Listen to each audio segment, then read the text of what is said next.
Hi, my name's Raven. I live with my mom, Flora, my dad, Michael, and my little sister, Cassie. I'm a musician, and that's always made me feel like kind of a black sheep in my super athletic family. My dad, Michael, is the high school gym teacher. My mother is a former tennis pro. My sister is the point guard. And then there's me. I'm different, but I've always felt like I still belonged. That is until the day we moved. Mom hauled out a rickety chest, and what was inside brought smiles to all of our faces. Boxes of childhood photos. It was a really sweet moment, looking at all the things we had done together. But I realized most of the photos were at sporting events. I was even crying in some of them. What was in the bottom of the chest took my breath away. My birth certificate. But something was off. Aaron was written in one of the rows, a name I'd never heard. I reached down for it, and my mom slammed the chest shut. What was she hiding? Later that night, when everyone was asleep, I tiptoed up the staircase into the attic. Every step up the stairs, I felt like I was doing something wrong. My parents loved me. They would never hide anything from me. I tried to talk myself out of opening the chest. Finally, I opened the lid. When I found Aaron on the birth certificate, my whole world came crashing down. It felt like my head was spinning. Aaron Layton was listed as my father, but my dad's name wasn't Aaron. My last name wasn't even Layton.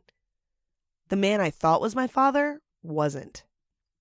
A light flicked on behind me, and my parents stood in the doorway of the attic. Tears were welling in my mother's eyes.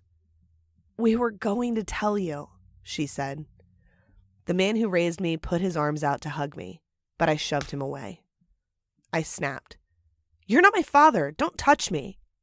Tears streamed down his face, tears I had never seen before. But I felt such betrayal, such a rage burning in me that I couldn't have cared less.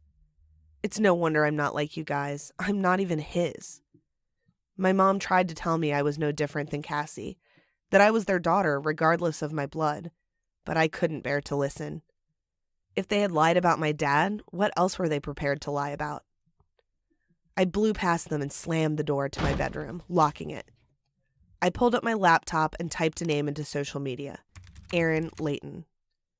He looked exactly like me.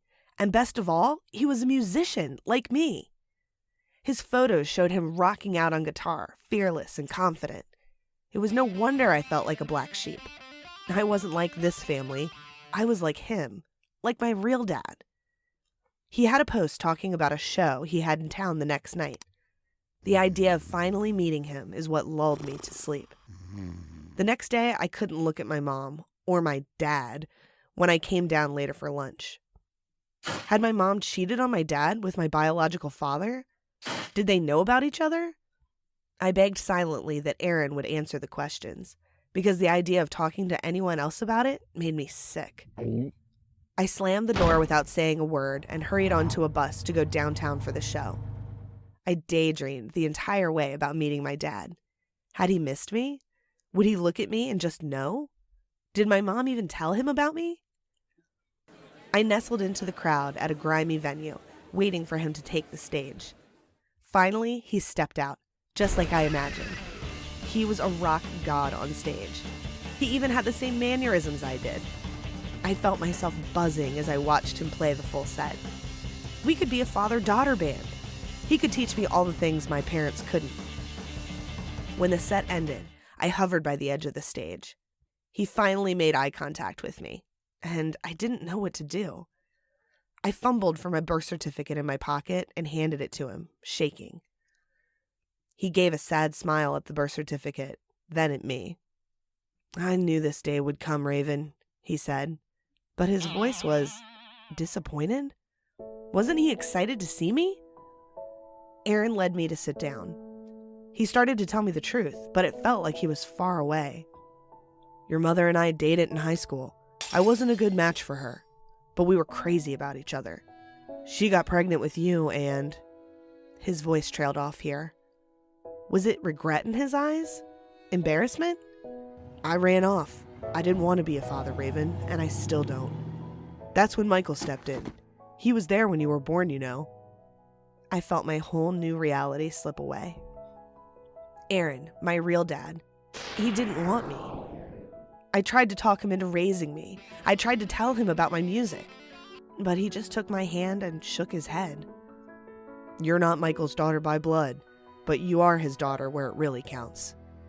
With that, Aaron rose out of his chair, grabbed his guitar, and walked away. I didn't take the bus back home. I walked through the rain-slicked streets, tears streaming down my face. My real dad didn't want me. My family had lied to me. But then I started thinking about what Aaron said. Sure, my parents had lied, and sure, they were different from me, but they showed up to every concert I had, every music recital. Michael had even helped me take my first steps. Did it really matter who was my biological father? Didn't the person who raised me matter more? I stopped under an awning.